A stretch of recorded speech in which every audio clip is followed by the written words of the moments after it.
গল্প। রামায়ণে লঙ্কায় আগুন লাগাতে গিয়ে হনুমানের মুখ পুড়েছিল, আর আমার মুখ পুড়ল রসগোল্লা খেতে গিয়ে।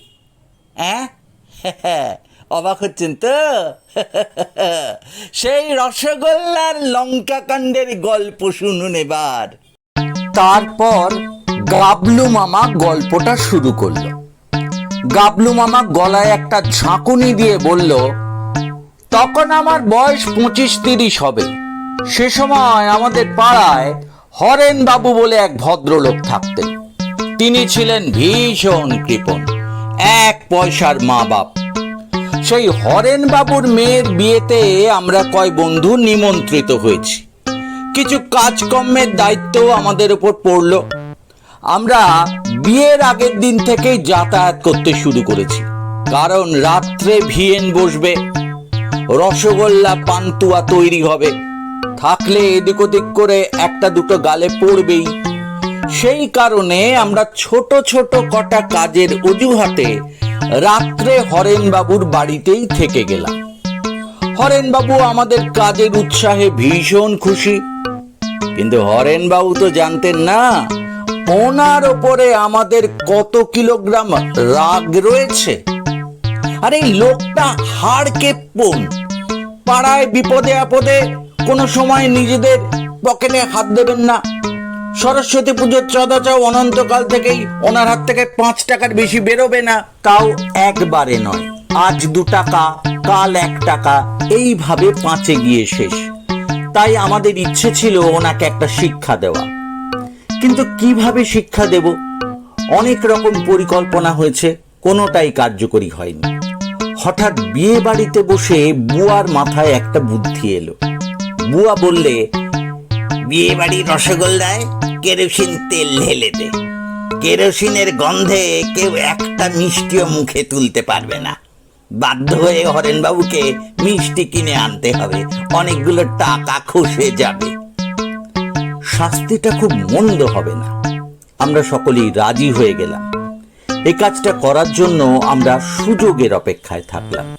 তখন রাত প্রায় শেষের দিকে, সবাই ঘুমে অচেতন, এমনকি ঠাকুর চাকর পর্যন্ত। এমন সময় বুয়া কেরোসিনের টিনটা উল্টে দিল রসগোল্লার নৌকোর উপর। ব্যাস, কম্মক আবার। এবার প্যান্ডেলের মধ্যে আমরা ঘুমিয়ে পড়লাম। সকাল হওয়ার আগেই ঘুম ভাঙলেও ঘুমের ভান করে পড়ে রইলাম আমরা। হরেনবাবুর ডাকে আমাদের ঘুম ভাঙল। তখনকার মতো যে যার বাড়ি ফিরে গেলাম। সন্ধ্যের আগেই সেজে গুজে আমরা বিয়ে বাড়িতে উপস্থিত। আমাদের কৌতূহলী চোখ আর কান খুবই সজাগ। বোঝা গেল রসগোল্লার খবর এখনো কেউ জানে না। বুয়া বলল, একবার রসগোল্লার খবর নেব। আমি বললাম, মাথা খারাপ, এক্ষুনি ধরা পড়ে যাব। খবর হাওয়ায় ওড়ে উড়তে উড়তে আমাদের সামনে এলো বলে সত্যি খবর এলো। খুন্তি পিসি বেশ জোর গলায় হরেনবাবুকে বলল, হরেন, ও রসগোল্লা তখন খেতে পারবে না, ছানায় বোধহয় কেরোসিন পড়েছিল। খবর শুনে হরেনবাবুর চক্ষু কপালে। এ কি, ও তো অনেক টাকার জিনিস, ছানাওয়ালাকে পাবো কোথায়? সে যে টাকা নিয়ে চলে গেছে। হায় হায় হায় হায় হায়, মানুষকে আর বিশ্বাস করা যাবে না। ওহো, কি করি? আরো কি সব বিড়বিড় করতে করতে ভাঁড়ার ঘরে ঢুকে হরেনবাবু একটা রসগোল্লা টপ করে মুখে দিলেন। সঙ্গে সঙ্গে বলে মুখ একেবারে বাংলার 5। এ যে বড্ড গন্ধ, কেউ খেতে পারবে না। খুন্তি পিসির দোকান থেকে রসগোল্লা আনিয়ে দিতে বলতেই হরেনবাবুর মেজাজ সপ্তমে। না, আর মিষ্টি আনা হবে না। তেল সমেত মিষ্টি খেলে শরীরে তেল জমবে, ভালোই হবে। মিষ্টি আর কেনা হলো না। রসগোল্লা ছাড়াই চলল বিয়ে বাড়ি। কিন্তু রসগোল্লা ছাড়া বিয়ে বাড়ি, এটা মানা যায় না। যত কমই হোক, গোটা 50 রসগোল্লা আমি খাবই। অবশ্য আমার তেমন অসুবিধা হলো না। আমরা কয় বন্ধু খেতে বসলাম একেবারে শেষ ব্যাচে। রান্না বান্না খুব একটা খারাপ হয়নি। সবাই বেশ মন দিয়ে খাচ্ছি। মিষ্টি বলতে পান্তুয়া, তাও মাত্র একটা করে। আমাদের ভাগে তাও জুটলো না। আমি এক ফাঁকে এক বালতি কেরোসিন রসগোল্লা এনে হাজির করলাম। কেউই তা খেতে চাইল না। আমার মুখে না নেই, একবারও না বলিনি। কারণ হলো গন্ধ। কেরোসিনের গন্ধ আমার দারুণ প্রিয়, রসগোল্লাও খুব প্রিয়। দুটো ভালো লাগা জিনিস একসঙ্গে আমার সামনে। আহ, এমন মিষ্টি, মুখে দিয়েই মুখটা একেবারে কি বলে স্বাদটা একেবারে বদলে গেল। আহ, কি সুন্দর গন্ধ। কেরোসিন, ছানা আর চিনির মিশ্রণে যে এত ভালো স্বাদু জিনিস তৈরি হয় এর আগে জানতাম না। দারুণ দারুণ লাগছে, দারুণ গন্ধ। আমার প্রিয় মিষ্টি, প্রিয় গন্ধ টপ টপ করে মুখে দিচ্ছি আর গিলছি, দিচ্ছি আর গিলছি। খুব তৃপ্তি করে খাচ্ছি। একটা একটা করে 2 বালতি শেষ। পেট একেবারে টাইট, শরীরে আর কোনো জায়গা নেই। এমনিতে আমি একটু বেশি খাই, সেটা তো বন্ধুরা খুব ভালো করে জানে। আর সেই জন্যই অনেকে বলে আমার নাকি পায়ের বুড়ো আঙুল পর্যন্ত খোলে। এখন মনে হচ্ছে সত্যি হয়তো তাই। তা না হলে 2 বালতি মিষ্টি মানে 100-2 তো হবেই। আর এ হলো আসল ছানা, কেরোসিন আর চিনির কম্বিনেশনে বেশ ভালোই লেগেছে। আরে বাবা, পয়সা দিলে তো আর কেরোসিন রসগোল্লা পাওয়া যাবে না, তাই একটু বেশি খেয়ে ফেললাম। একেবারে এখন আকণ্ঠ অবস্থা, ঢেকুর তোলার মতো জায়গা নেই। পেট বুক একেবারে আই ঢাই করছে। যাই হোক, এর পরেই ঘটলো এক অঘটন, যা অনেকের জীবনে কখনো ঘটে না। খেয়ে দিয়ে ভাবছি এবার বাড়ি ফিরবো। হঠাৎ হরেন বাবুর বড় জামাই বলল, কিরে গাবলু, বেশ তো খাওয়া দাওয়া হলো, এবার একটা সিগারেট ধরিয়ে মেজাজটা ফুরফুরে করে নে। এমনিতে আমি সিগারেট খাই না, বিড়ি টিড়ি হলে যাকে অবশ্য ইয়ে মানে কি বলে বিয়ে বাড়ি টিয়ে বাড়ি হলে কিংবা বিনা পয়সায় 2-1টা সিগারেট খাই আর কি। এমনিও তার ব্যতিক্রম হয় না, মানে এদিনও হয়নি আর কি।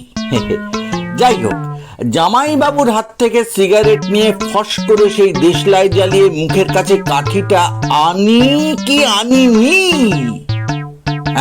অমনি ব্যাস ধপ করে মুখের ভেতর আগুন জ্বলে উঠল। আসলে রসগোল্লার সঙ্গে যে কেরোসিন ছিল সেটাই জ্বলতে লাগলো। আমার জিভটা পলতে আর পেট ভর্তি কেরোসিন বেশ জ্বলছে। দাও দাও দাও দাও দাও দাও দাও দাও, জ্বলছে জ্বলছে জ্বলছে। সবাই অবাক, এ কি কাণ্ড, জ্বলান জ্বলান জ্বলান। আমার মাথায় তখন আর কিছু নেই, দৌড়তে শুরু করলাম। মনে হলো জোরে দৌড়লে জোরে হাওয়া লাগবে আর মুখে আগুন নিভে যাবে, তাই দৌড় দৌড় দৌড়, ছুট ছুট ছুট ছুট, ছুটছি আর ছুটছি, ছুটছি আর ছুটছি, ছুটছি আর ছুটছি। পেছনে পেছনে লোকজন, আশেপাশে সবাই সবাই বলছে অন্ধকারের মধ্যে একটা আগুন ছুটে যাচ্ছে। যে দেখছে চিৎকার করছে, আগুন আগুন আগুন, আগুন ছুটছে আগুন ছুটছে। বোধহয় আলেয়া ভূত, আলিয়া ভূত মাঠ ছেড়ে রাস্তায় এসেছে। ভূত ভূত ভূত ভূত ভূত বেরিয়েছে, ভূত বেরিয়েছে, ভূত বেরিয়েছে, দেখে যাও দেখে যাও দেখে যাও, আলিয়া ভূত আলিয়া ভূত আলিয়া ভূত। চারিদিকে হই হুল্লোড়, আগুন আগুন আগুন, ভূত ভূত ভূত ভূত। আমি ওসব গ্রাহ্য করছি না, ছুটছি আর ছুটছি। পেছনের লোকজন অনেক পেছিয়ে পড়েছে। আমি কোনো কথা বলতে পারছি না, নাক দিয়ে কিছু একটা বলার চেষ্টা করতে নাকের ভেতর থেকে দপ করে আগুন জ্বলে উঠলো। দাও দাও দাও দাও দাও দাও, আগুন আগুন আগুন। কোথায় কত দূরে পৌঁছেছি জানি না, পথ ভালো করে বুঝতে পারছি না। হঠাৎ পথ ভুল করে গিয়ে মানে যাকে বলে একেবারে কাদায় না জল ভর্তি একটা বিরাট ওই খালের ভেতরে গিয়ে পড়লাম। তারপর কি কাণ্ড, ও কি হয়েছে জানি না। কয়েক ঘন্টা জলের মধ্যে পড়ে থেকে দম বন্ধ করেই ছিলাম। সকালে যখন আমাকে খাল থেকে তোলা হলো, তখন আমার হাঁ করা মুখের মধ্যে ছিল 20 কেজি ওজনের একটা ভেটকি মাছ। গোটা মাছটাই ছিল কেরোসিন তেলে ভাজা। গাবলু মামার গল্পের মাঝখানে কোনো কথা বলা যাবে না বলে আমরা কেউ কথা বলতে পারিনি। তবে গল্প শেষ হওয়ার সঙ্গে সঙ্গে মাম্পি বলল, গাবলু মামা, এটা তোমার কত নম্বর গোল? এটা 419 নম্বর। গল্পটা ভালো লাগলে লাইক করবেন, শেয়ার করবেন আর সাবস্ক্রাইব করবেন। কেমন?